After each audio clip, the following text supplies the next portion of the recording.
ಇವತ್ತು ಲಿಂಗಾಯತ ಮಠಾಧಿಪತಿಗಳ ಒಕ್ಕೂಟದ ವತಿಯಿಂದ ಇಲ್ಲಿ ಒಂದು ಮಾಧ್ಯಮ ಗೋಷ್ಠಿಯನ್ನು ನಾವು ನಡೆಸ್ತಾ ಇದ್ದೇವೆ. ಇದಕ್ಕೆ ಕಾರಣ ಏನು ಅಂದರೆ, ಇದೇ ದಿನಾಂಕ 22ರಿಂದ ರಾಜ್ಯದಲ್ಲಿ ಜಾತಿ ಗಣತಿ ನಡೀತಾ ಇದೆ. ವಿವಿಧ ಸಮಾಜಗಳ ಸಾಮಾಜಿಕ ಗಣತಿಯನ್ನು ನಡೆಸ್ತಾ ಇದ್ದಾರೆ.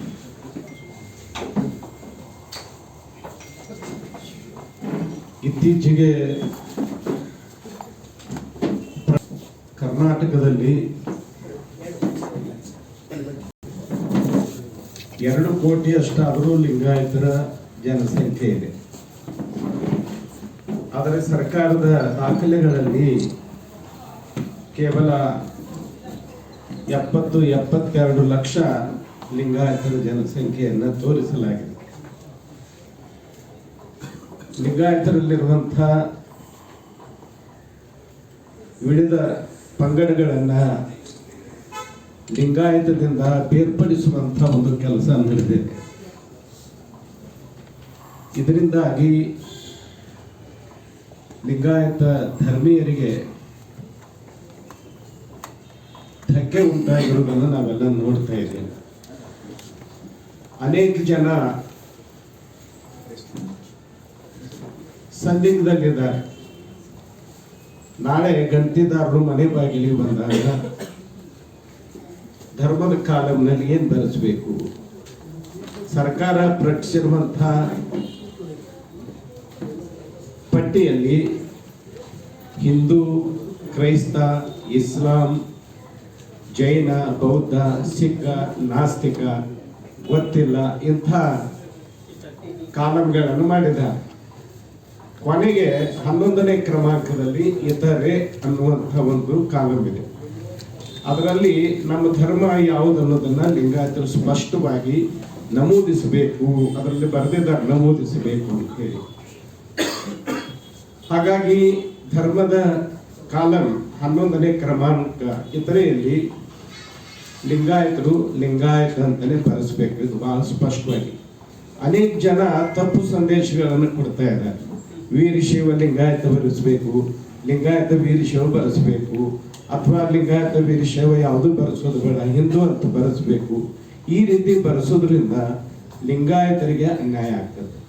ಲಿಂಗಾಯತರ ನಿರ್ದಿಷ್ಟವಾಗಿರುವಂಥ ಸಂಖ್ಯೆಯನ್ನು ತಿಳಿದುಕೊಳ್ಳಲಿಕ್ಕೆ ಅಡಚಣೆ ಆಗ್ತದೆ. ಈ ಒಂದು ಹಿನ್ನೆಲೆಯಲ್ಲಿ ನಾವೆಲ್ಲರೂ ಇಲ್ಲಿ ಪರಮ ಪೂಜ್ಯರು, ಲಿಂಗಾಯತ ಮಠಾಧಿಪತಿಗಳ ಒಕ್ಕೂಟದ ಎಲ್ಲ ಗೌರವೀಯ ಪೂಜ್ಯರು ಈ ಮೂಲಕ ನಾಡಿನ ಎಲ್ಲ ಲಿಂಗಾಯತ ಧರ್ಮೀಯರಿಗೆ ನಾವು ಒಂದು ಸಂದೇಶ ಏನು ಕೊಡ ಬಯಸ್ತಾ ಇದ್ದೀವಿ ಅಂದರೆ, ಗಣತಿದಾರರು ನಿಮ್ಮ ಮನೆ ಬಾಗಿಲಿಗೆ ಬಂದಾಗ ಧರ್ಮದ ಕಾಲಂನಲ್ಲಿ ನೀವು ಸ್ಪಷ್ಟವಾಗಿ ಲಿಂಗಾಯತ ಅಂತಲೇ ಬರೆಸಬೇಕು.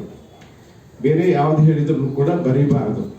ಅವ್ರಿಗೆ ಹೇಳಿ ನೀವು ಲಿಂಗಾಯತ ಅಂತ ಬರೆಸಬೇಕು. ಬರೆಸಿರೋದನ್ನು ಅವ್ರು ಬರೆದುಕೊಂಡಿರೋದನ್ನು ನೀವು ಗುರುತಿಸ್ಬೇಕು. ಅಂದರೆ ಅದನ್ನು ನೋಡ್ಬೇಕು, ಪ್ರತ್ಯಕ್ಷವಾಗಿ ನೋಡ್ಬೇಕು ಅವ್ರು ಬರೆದಿದ್ದಾರೋ ಇಲ್ಲೋ ಅಂತೇಳಿ. ಲಿಂಗಾಯತ ಅಂಥೇಳಿ ಧರ್ಮದ ಕಾಲಂನಲ್ಲಿ ಬರೆದ ಮೇಲೆ ಮುಂದೆ ಜಾತಿ ಕಾಲಂ ಬರ್ತದೆ. ಲಿಂಗಾಯತದಲ್ಲಿ ಸುಮಾರು 100ಕ್ಕೂ ಅಧಿಕ ಒಳಪಂಗಡಗಳು ಇರೋದನ್ನು ನಾವೆಲ್ಲ ನೋಡ್ತೀವಿ. ಅಲ್ಲಿ ಅವರು ತಮ್ಮ ಜಾತಿ ಹೆಸರನ್ನು ಬರೆಸ್ಬೋದು. ಅವರು ಲಿಂಗಾಯತರಲ್ಲಿ ಪಂಚಮಸಾಲಿ ಇದ್ರೆ ಲಿಂಗಾಯತ ಪಂಚಮಸಾಲಿ ಬರೆಸ್ಬೋದು, ಬನಜಿಗರಿದ್ರೆ ಲಿಂಗಾಯತ ಬನಜಿಗ ಅಂತ ಬರೆಸ್ಬೋದು, ಗಾನಿಗರಿದ್ರೆ ಲಿಂಗಾಯತ ಗಾನಿಗ, ಅವೆಲ್ಲ ಕೋಡ್ ನಂಬರ್ ಇದೆ ಅದರಲ್ಲಿ. ಹಾಗಾಗಿ ಲಿಂಗಾಯತ ಗಾನಿಗ ಅಂತ ಬರೆಸ್ಬೋದು, ರೆಡ್ಡಿ ಇದ್ರೆ ಲಿಂಗಾಯತ ರೆಡ್ಡಿ ಅಂತ ಬರೆಸ್ಬೋದು. ಈಗಾಗಲೇ ಅನೇಕ ಇಂಥ ಸಮುದಾಯದ ಜನ ತಮ್ಮ ಸಮುದಾಯದ ಜನರಿಗೆ, ಅಂದರೆ ಲಿಂಗಾಯತ ಧರ್ಮದಲ್ಲಿರುವಂತಹ ಒಳಪಂಗಡದವರು ತಮ್ಮ ಎಲ್ಲ ಪಂಗಡದ ಜನರಿಗೆ ಈ ರೀತಿಯ ಸಂದೇಶವನ್ನು ಕೊಡ್ತಾ ಇದ್ದಾರೆ. ಜಿಲ್ಲಾ ಘಟಕಗಳಲ್ಲಿ ರೆಡ್ಡಿ ಸಮಾಜದವರು ಮೀಟಿಂಗ್ ಮಾಡಿ ಲಿಂಗಾಯತ ರೆಡ್ಡಿ ಅಂತ ಬರೆಸಬೇಕು, ಗಾನಿಗ ಸಮಾಜದವರು ಮೀಟಿಂಗ್ ಮಾಡಿ ಲಿಂಗಾಯತ ಗಾನಿಗ ಅಂತ ಬರೆಸಬೇಕು, ಬನಜಿಗ ಸಮಾಜದವರು ಮೀಟಿಂಗ್ ಮಾಡಿ ಲಿಂಗಾಯತ ಬನಜಿಗ ಅಂತಲೇ ಬರೆಸಬೇಕು. ಆ ನಂತರ ಕುಡುವಕ್ಕಲಿಗ ಸಮಾಜ ಇದೆ, ಅವರು ಕೂಡ ಮೀಟಿಂಗ್ ಮಾಡಿ ಲಿಂಗಾಯತ ಕುಡುವಕ್ಕಲಿಗ ಅಂತಲೇ ಬರೆಸಬೇಕು ಅಂತ ಹೇಳಿ ಈಗಾಗಲೇ ಅವರೆಲ್ಲ ತೀರ್ಮಾನಗಳನ್ನು ಮಾಡಿದ್ದಾರೆ. ಈ ಒಂದು ಹಿನ್ನೆಲೆಯಲ್ಲಿ ಜಾತಿ ಕಾನೂನಿನಲ್ಲಿ ಲಿಂಗಾಯತದಲ್ಲಿರುವಂಥ ಎಲ್ಲ ಒಳಪಂಗಡ ಪ್ರತಿಯೊಂದು ಒಳಪಂಗಡಕ್ಕೂ ಒಂದೊಂದು ಕೋಡ್ ನಂಬರ್ ಕೊಡಲಾಗಿದೆ. ಆ ಕೋಡ್ ನಂಬರ್ ಅನ್ನು ಗುರುತಿಸಿ ಅದನ್ನು ಭರಿಸುವಂತ ಕೆಲಸವನ್ನ ನಮ್ಮ ಸಮಾಜ ಬಾಂಧವರು ಮಾಡಬೇಕು. ಇದನ್ನು ಬೆಂಗಳೂರಿನಲ್ಲೇನೆ ಮಾಧ್ಯಮಗೋಷ್ಠಿ ನಡೆಸುವ ಉದ್ದೇಶ ಏನು ಅಂದ್ರೆ ರಾಜ್ಯದ ಎಲ್ಲ ಜನರಿಗೆ ಈ ಸಂದೇಶ ತಲುಪ್ತದೆ ಅನ್ನುವಂಥ ಒಂದು ಕಾರಣಕ್ಕಾಗಿ ನಾವೆಲ್ಲರೂ ರಾಜಧಾನಿಗೆ ಬಂದು ಇಲ್ಲಿ ಮಾಧ್ಯಮ ಗೋಷ್ಠಿಯನ್ನು ನಡೆಸ್ತಾ ಇದ್ದಾರೆ. ಕರ್ನಾಟಕದ ವಿವಿಧ ಜಿಲ್ಲೆಗಳಿಂದ ಪೂಜ್ಯ ಮಠಾಧೀಶರು ಇಲ್ಲಿ ಆಗಮಿಸಿದ್ದಾರೆ. ನಮ್ಗೆ ಒಟ್ಟಾರೆ ಸಂದೇಶ ಏನು ಅಂದ್ರೆ ಧರ್ಮದ ಕಾಲಮು ಲಿಂಗಾಯತ ಅಂತ ಇಲ್ಲ, ಇತರೆ ಅನ್ನುವಂತ 11ನೇ ಕ್ರಮಾಂಕದಲ್ಲಿ ಸ್ಪಷ್ಟವಾಗಿ ಬರೆದಿದ್ದಾರೆ. ನಿಮ್ಮ ಧರ್ಮದ ಹೆಸರನ್ನ ನಮೂದಿಸಬೇಕು ಅಂತ ಹೇಳಿ ಅಲ್ಲಿ ಲಿಂಗಾಯತ ಅಂತ ನಾವು ಬರೆಸ್ಬೇಕು. ಅವರು ಬರೆದುಕೊಂಡಿರುವುದನ್ನ ನಾವು ಸ್ಪಷ್ಟವಾಗಿ ಗಮನಿಸಬೇಕು, ಬರೆದುಕೊಂಡಿದ್ದಾರೋ ಇಲ್ಲೋ ಅಂತ ಹೇಳಿ. ಆ ನಂತರ ಜಾತಿ ಕಾಲಂನಲ್ಲಿ 102ಕ್ಕಿಂತಲೂ ಹೆಚ್ಚು ಒಳಪಂಗಡಗಳು ನಮ್ಮ ಲಿಂಗಾಯತ ಧರ್ಮದಲ್ಲಿ ಇದಾವ. ಆ ಒಳಪಂಗಡಗಳ ಹೆಸರನ್ನ ಬರೆಸಬೇಕು. ಮತ್ತು ಉಳಿದಂತೆ 60 ಪ್ರಶ್ನೆಗಳಿರ್ತಾವ. ಅವ್ರು ಯಾವ ಪ್ರಶ್ನೆಗಳನ್ನ ಗೆಲ್ತಿದ್ದಾರೆ ಕೇಳ್ತಾರೋ ಆ ಪ್ರಶ್ನೆಗಳಿಗೆ ಸಮರ್ಪಕವಾಗಿರುವಂತ ಉತ್ತರವನ್ನ ಕೊಡಬೇಕು. ಇದು ಶೈಕ್ಷಣಿಕ ಮತ್ತು ಸಾಮಾಜಿಕ ಸ್ಥಿತಿಗತಿಗಳ ಗಣತಿ ಆಗಿರೋದ್ರಿಂದ ಆ ದಿಶೆಯಲ್ಲಿ ಹೆಚ್ಚು ಕಾಳಜಿ ವಹಿಸಬೇಕು. ಮತ್ತು ಈ ಮೀಸಲಾತಿಗೂ ನಮ್ಮ ಈಗಂತಿಗೂ ಯಾವುದೇ ರೀತಿಯ ಸಂಬಂಧ ಇಲ್ಲ. ಹಾಗಾಗಿ ಯಾರು ಹಿಂದೆ ಹಾಕ್ಬಾರ್ದು. ನಾವು ಲಿಂಗಾಯತ ಪಂಚಮಸಾಲಿ, ಲಿಂಗಾಯತ ಬನಜಿಗ, ಲಿಂಗಾಯತ ರೆಡ್ಡಿ ಈ ರೀತಿ ಬರೆಸೋದ್ರಿಂದ ನಮ್ಮ ಮೀಸಲಾತಿ ಸೌಲಭ್ಯಗಳು ಎಲ್ಲಿ ತಪ್ಪು ಹೋಗ್ತಾವೇನೋ ಅನ್ನುವಂಥ ಆತಂಕ ನಮ್ಮ ಸಮಾಜ ಬಾಂಧವರಿಗೆ ಬೇಡ. ಯಾಕಂದ್ರೆ ಎಲ್ಲ ಪಂಗಡಗಳಿಗೂ ಕೂಡ ಈಗಾಗಲೇ ಮೀಸಲಾತಿಯನ್ನು ಸರ್ಕಾರ ಘೋಷಣೆ ಮಾಡಿದೆ. ಆ ಒಂದು ಹಿನ್ನೆಲೆಯಲ್ಲಿ ಲಿಂಗಾಯತರ ನಿರ್ದಿಷ್ಟವಾಗಿರುವಂತಹ ಒಂದು ಸಂಖ್ಯೆಯನ್ನ ನಾವು ತಿಳಿದುಕೊಳ್ಳೋದಕ್ಕಾಗಿ ಇವತ್ತು ಧರ್ಮದ ಕಾಲಂನಲ್ಲಿ ಪ್ರತಿಯೊಬ್ಬರು ಲಿಂಗಾಯತ ಅಂತ ಬರೆಸಬೇಕಾಗಿರುವಂಥದ್ದು ಬಹಳ ಅವಶ್ಯಕ ಎನ್ನುವುದನ್ನ ಇವತ್ತು ನಮಗೆಲ್ಲರಿಗೂ ಗೊತ್ತಾಗಿದೆ. ಈಗಾಗಲೇ ಪೂಜ್ಯರು ಹೇಳಿದಂತೆ ಈಗ ನಾನು ಡೀಟೇಲ್ ಆಗಿ ಹೇಳೋದಿಲ್ಲ. ಏನೆಂದರೆ ಧರ್ಮಕಾಲಂ ಅಂದರೆ ಇತರೆ ಅಂತ ಏನು ಬರ್ತದಲ್ಲ, ಹಾಗೆ ಆ ಇತರೆ ಎನ್ನುವಂಥ ಕಾಲಂನಲ್ಲಿ ನಾವು ಸ್ಪಷ್ಟವಾಗಿ ಲಿಂಗಾಯತ ಅನ್ನುವುದನ್ನೇ ನಾವು ಬರೆಸಬೇಕು. ಆಮೇಲೆ ಜಾತಿ ಕಾಲಂನಲ್ಲಿ ತಮ್ಮ ತಮ್ಮ ಜಾತಿಗಳ ವಿಚಾರವನ್ನು ಅಲ್ಲಿ ಬರೆಸಬೇಕು ಅಂತ ತಿಳ್ಕೊಂಡು ವಿಚಾರವನ್ನು ಸ್ಪಷ್ಟವಾಗಿ ಹೇಳಿದರು ಸ್ವಾಮೀಜಿಯವರು. ಅದೇ ರೀತಿ ನಾವು ಜಾತಿ ಕಾಲಂನಲ್ಲಿ ನಿಮ್ಮ ಜಾತಿಗಳು ಯಾವುದು ಅನ್ನೋದು ಬರೆಸಬೇಕು. ಯಾಕೆಂದರೆ ಎಂಥ ಪ್ರಸಂಗದಲ್ಲೂ ವೀರಶೈವ ಲಿಂಗಾಯತ ಅಂತ ನಾವು ಬರೆಸಲಿಕ್ಕೆ ಹೋಗಬಾರ್ದು. ಯಾಕೆಂದರೆ ಅದು ತಪ್ಪಾಗುತ್ತೆ, ಅದು ಸ್ವತಂತ್ರ ಧರ್ಮ ಆಗಲಿಕ್ಕೆ ಸಾಧ್ಯವಿಲ್ಲ.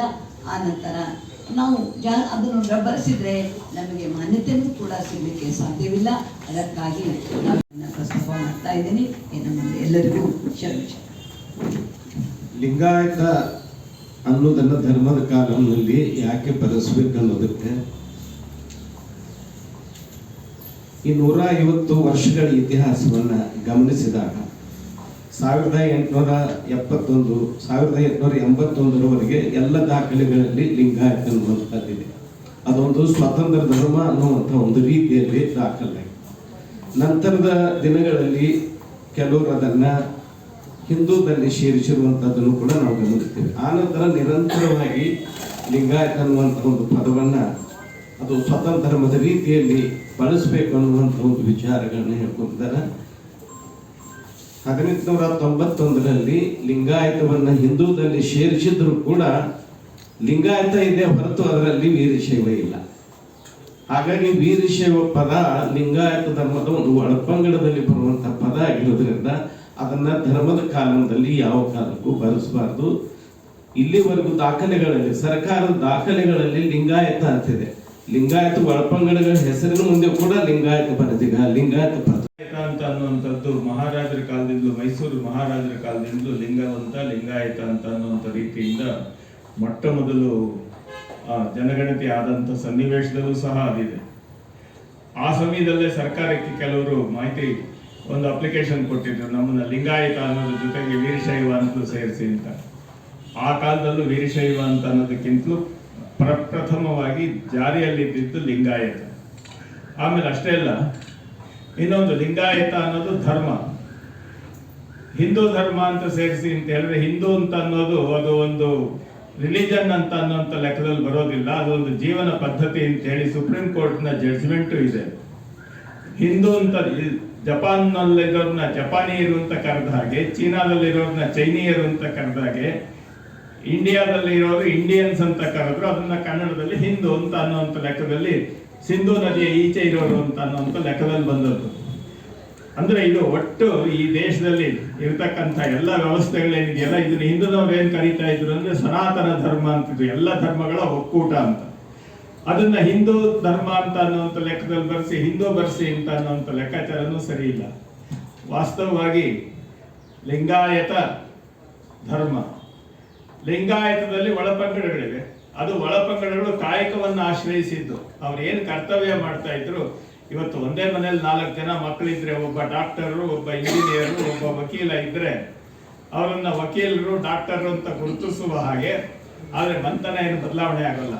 ಅದೇ ರೀತಿಯಲ್ಲಿ ಸಬ್ ಕ್ಯಾಸ್ಟ್ಗಳು ಬಂದವು.